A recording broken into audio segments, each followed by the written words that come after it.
कर सकता है या डायल 112 पे भी कॉल कर सकता है। मध्य प्रदेश में 7 नुकाती मुतालबात को लेकर जूनियर डॉक्टरों की हड़ताल तीसरे दिन भी जारी है। वहीं हुकूमत ने जूनियर डॉक्टरों की हड़ताल के खिलाफ सख्त एक्शन लेना शुरू कर दिया है। कॉलेज इंतजामिया ने जूनियर डॉक्टर एसोसिएशन के 22 डॉक्टरों को नोटिस जारी करते हुए उन्हें 24 घंटे के अंदर हॉस्टल खाली करने का हुक्म जारी कर दिया है। इंतजामिया ने 24 घंटे के अंदर नोटिस पर अमल नहीं करने पर इस्मा के तहत FIR दर्ज करने की कार्रवाई का भी अहकाम जारी कर दिए हैं। भोपाल से हमारे नुमाइंदे मेहताब आलम हमारे साथ जुड़ चुके हैं। लगातार जूनियर डॉक्टर्स तीसरे रोज भी एहतजाज कर रहे हैं अपने मुतालबात को लेकर।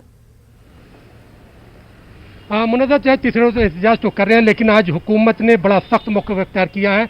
जो यूनियन के लोग हैं उसमें से 22 लोगों के खिलाफ नोटिस जारी करते हुए 24 घंटे के अंदर हॉस्टल खाली करने का एक काम जारी किया है। और अगर हॉस्टल खाली नहीं होता है तो जूनियर डॉक्टरों पर एस्मा के तहत कार्रवाई करने का जो ऐलान किया गया।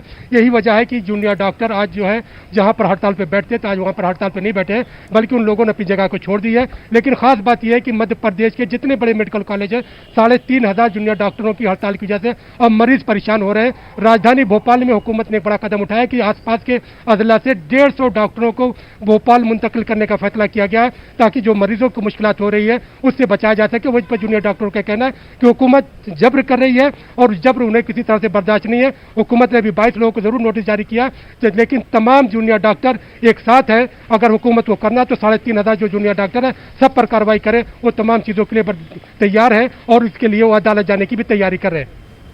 मेहताब, ये बताएं कि जिस तरह से सख्त रुख अपनाए हुए हैं सरकार, इसके पीछे इसकी वजह क्या बताई जा रही है इंतजामिया की जानिब से? क्योंकि इससे पहले भी जब जूनियर डॉक्टर्स ने हड़ताल की गई थी तब उन्हें यकीन दहानियां कराई जा रही थी, उन्हें वादे किए जा रहे थे, कई दावे भी किए जा रहे हैं, लेकिन इस बार हम देख रहे हैं कि काफ़ी सख्त रुख अपनाए हुए है सरकार।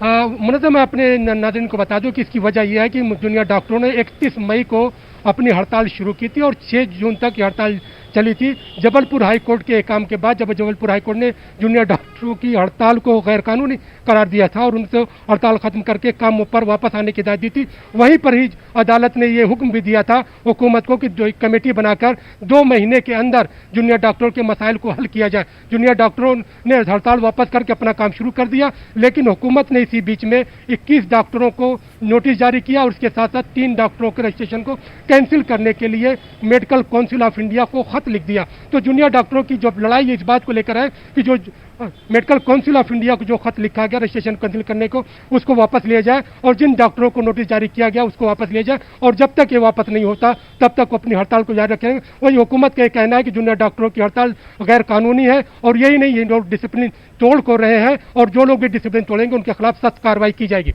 बिल्कुल, और ये टकराव जूनियर डॉक्टर्स और इंतजामिया के बीच उस वक्त में भी आया है जब कोविड वबा का दौर तो चल ही रहा है, लेकिन साथ ही साथ वायरल फीवर और मिस्टीरियस फीवर भी जिसे कहा जा सकता है उसके केसेस भी मध्य प्रदेश में बढ़ रहे हैं। मेहताब आलम, बेहद शुक्रिया आपका।